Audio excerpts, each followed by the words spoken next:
Where this leads me is to thinking about, all right, we want to be brave, we want to tell stories, we want to try and get those reps in, but there has to be a certain guardrail in place, depending on what your target is. So a lot of times I'll speak with a client who is looking to get into, say, a VP of sales role for a med tech company.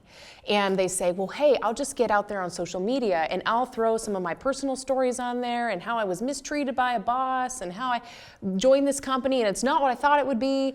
And then they wonder why down the line they're maybe getting passed over for an interview, or they're maybe not hearing back from the people that they want to hear back from, or they're experiencing a little bit of backlash based on that story. So if I were to ask you, okay, we're brave now, we want to try as many stories as possible, what are some of the themes you would recommend that are almost like the safe zones for people to use so that they're putting stories out there, but they're also not going to shoot themselves in the foot?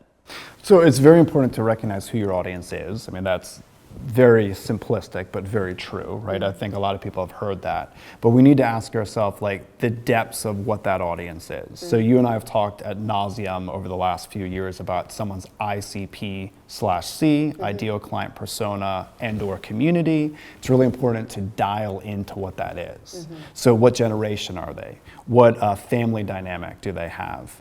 Where do they live? I think that's really important. I mean, if I do a lot of my business in the US, I will tell you, speaking in certain states is vastly different, right? Like, when I speak in New York City, it's not how I speak down in southern states. Mm-hmm. It's not how I speak in Chicago. It's not how I speak in Orange County. There's different cultural differences as well. Mm-hmm. So to answer your question regarding from a posting perspective, if someone's trying to advance their career or get a specific job, they're targeting people, they need to understand what stories land with those people.